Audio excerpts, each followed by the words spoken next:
So today we're going to do a little short lesson, a short lesson on operations involving complex numbers. So, as I said, complex numbers are in this form of a plus bi. And so when adding and subtracting complex numbers, the answers need to be in that form, a plus bi. Now, when it comes to adding, it's very similar to combined like terms. The real numbers combined with the real numbers, and the imaginary numbers go together as well. So on the imaginary, remember, all you have to really do is add their coefficients. So let's look at an example where we're adding two complex numbers. So that's how we have this 2 minus I plus this 4 plus 2I. Those are the two complex numbers. Now in adding them, all you have to do really is just drop the parentheses. So we have 2 minus this 8I plus this 4 plus this 2I. Now remember, all you got to do here is just add the real number part to the real number part. So what I'm looking at here is, the 2 will have to go with the positive 4. And so a 2 and a 4 is going to give me this 6. And then all I've got to do is add the imaginary part with the imaginary part. So this negative 8I and this 2I have to go together. And here all we have to do is just add their coefficients. So negative 8 and a 2 would give me a negative 6, so that would be negative 6I.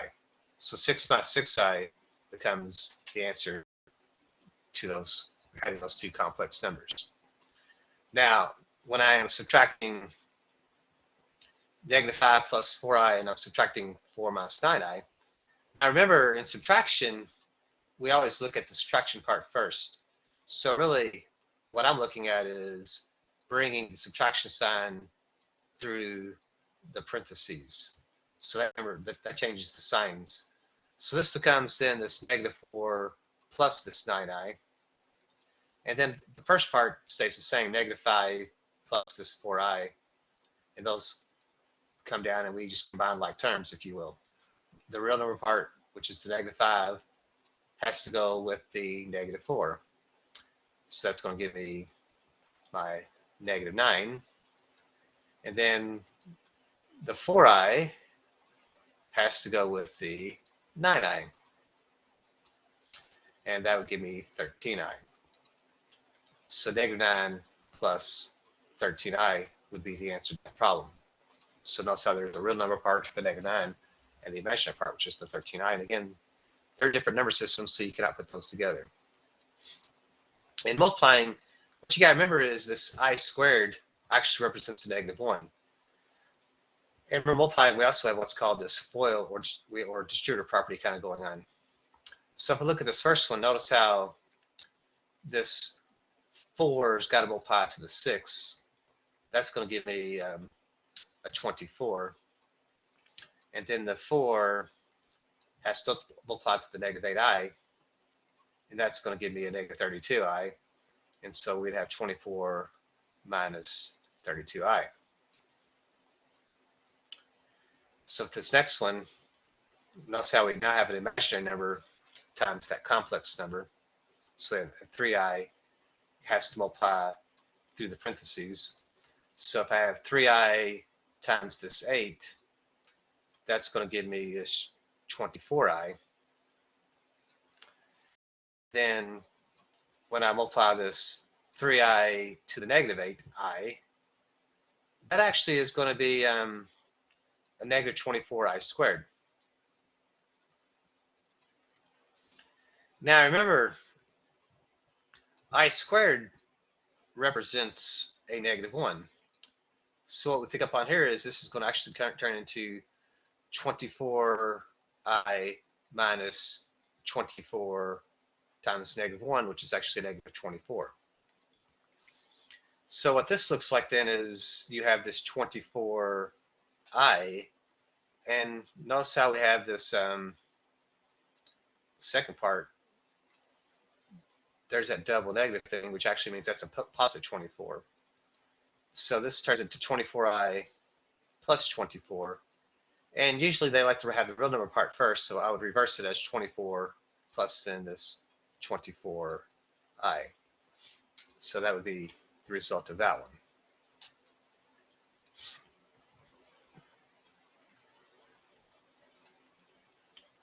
So if I look at this next example, I have 2 minus 5i times the 4 plus I. So I have those two complex numbers being multiplied together.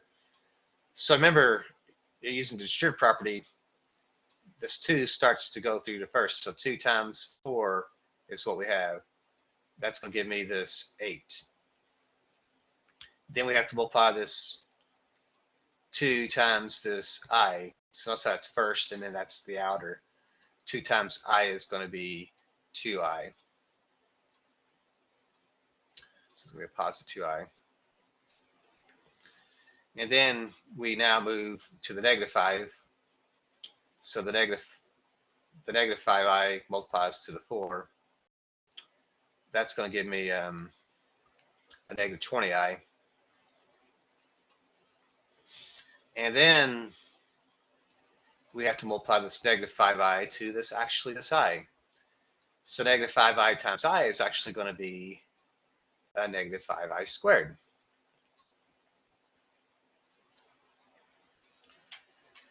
So what we usually contend with here is that negative 5i squared to start with. So this is the part we have to kind of clean up a little bit. Because remember, I squared stands for negative 1. And since where I have a negative 5 here, that actually just turns into a positive 5. So this actually is a positive 5. So when I bring the rest of it down, I have this 8 plus this 2i and this negative 20i, and I have this plus 5 actually. So now if we put the terms together, we see that the 8 and 5 actually go together to give me a 13, and the 2i and the negative 20 go together to give me this negative 18i. So 13 minus 18i would be the answer to that one. So if I have 11 plus I squared, note that I can just write this as 11 plus I times 11 plus I and just use the distributive property. So that means you have to multiply 11 times 11, which is this 121. 11 times I is 11i. And then you have to multiply I times 11, which is 11i.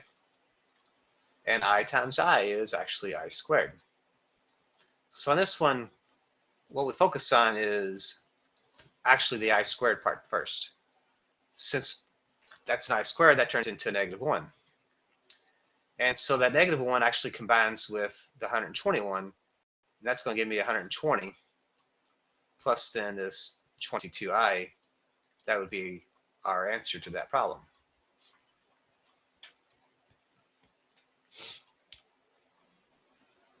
Now, in division, we have here in this section, we're going to have what we call basically look like fractions.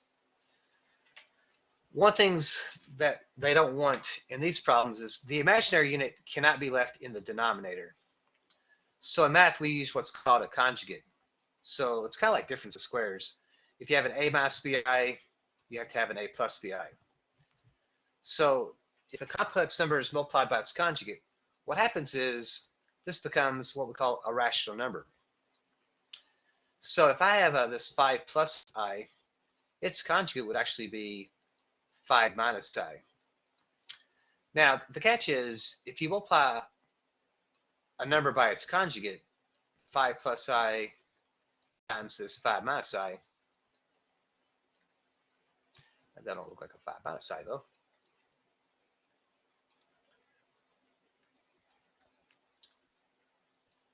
So notice how if we do this math, we're going to have 5 times 5 is 25. 5 times negative I is negative 5i. I times 5 is positive 5i. And I times negative I is going to be negative I squared. So a couple things to pick up on. One is the negative I squared part. Remember, I squared is negative 1, and since there's a negative there, that actually turns into a positive 1.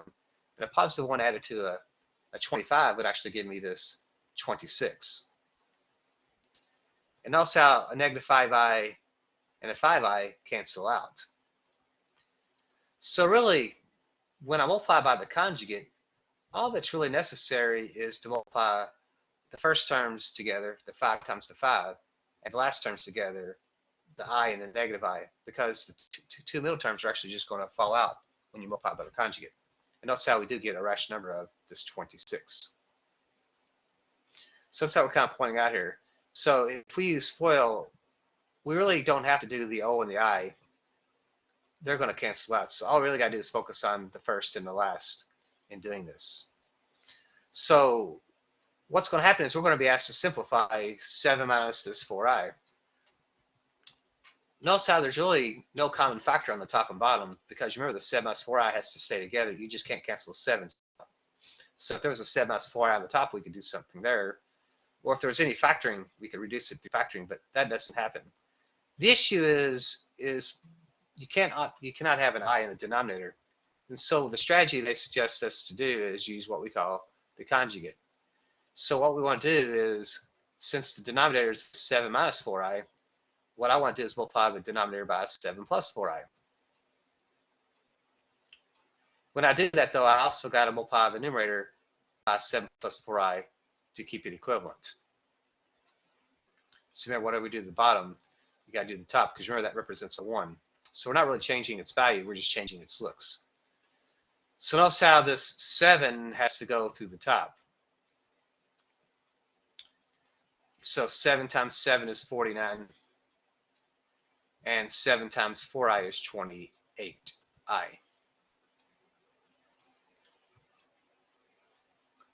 On the bottom, since we're multiplying by the conjugate, the only math that we actually got to do is the 7 to the 7 and the negative 4i to the 4i, first and last. So 7 times 7 is going to be this 49, and negative 4i times 4i is going to be negative 16i squared. So on this, what we focus on is this, I left off my little power 2 though, hold on. Negative 16i squared, we said. Need a little 2 there.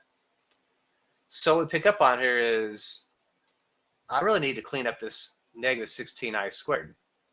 And since I squared represents a negative 1, that turns into a negative 16. And since there's a negative there, that actually turns into a positive 16. So the denominator, the numerator stays the same, I should say, 49 plus the 28i. 28i stays the same on the top, but the denominator becomes then this 49 plus the 16. So if we add the bottom together, 49 plus 16, we end up with 65. So on the top we have 49 plus 28i. On the bottom we have 65. So from here, what we do is separate this two separate fractions. So it's 49 over 65 plus 28i over 65. Now we're supposed to reduce those fractions if they're reducible, but 49 65ths does not have a common factor. And again, you can put in the calculator and let the calculator try to reduce it. And 28 65ths is the same way. There's not a common factor in a 28 and a 65. So the answer just becomes then this 49 65ths plus this 28i over 65.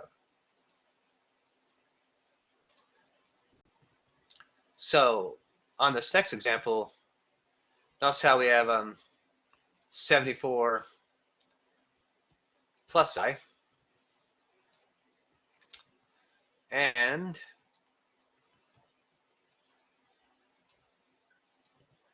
we have it over I. Now again, the only way to cancel out 74 plus I is to have a 74 plus I on the bottom. You can't just knock those i's out, because remember, 74 plus I is a factor by itself, and I is a factor. Since they're different factors, you cannot cancel this out. Now, a couple ways to do this. One way is I can just multiply by an I, because that's going to make the bottom turn into an I squared. So we actually can multiply the top and bottom by an I. So when I do the top, that's going to be 74i plus I squared. On the bottom, we're going to have I times I, which is going to be this I squared. Now remember, I squared is a -1. So it's going to be 74I plus -1, if you will. And you'll have a -1 on the bottom.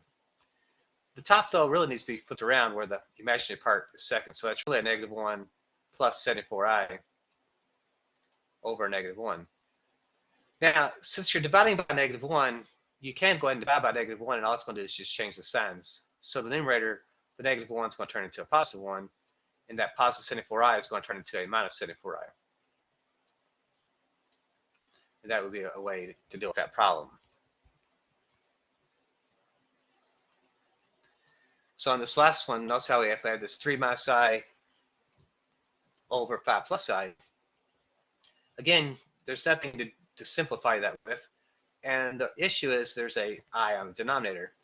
And what they want us to do is use what's called the conjugate to make the denominator turn where there's no longer the imaginary unit on the bottom. So what I want to do is, since I have a 5 minus I, I want to multiply by the conjugate, which is actually just 5 minus I. So it's kind of like difference in squares. And then at the top, you also got to multiply by a 5 minus I. So a little bit of math to do here. So on the top, we have to multiply the 3 to the 5 and the 3 to the -I. So that's going to be 15 minus 3I. And you still got to multiply the -I to the 5 and the -I to the -I. So -5 to the 5 would be a -5I. And -I times -I is actually going to be a positive I squared. On the bottom, remember, all you got to do is multiply the first to the first. So the 5 times the 5 would be 25. And then you have to multiply the I to the -I. I to the -I, because the outer and inner terms are just going to turn into 0. So they're not really necessary to do. So it's going to be a -I squared. So now we just got to clean this up a little bit. So looking at the numerator, remember how this positive I squared actually turns into a -1, which means we can add that to the 15. When doing so, that is going to give us a 14 on the top. And then a -3I and a -5I is going to be a -8I. On the bottom,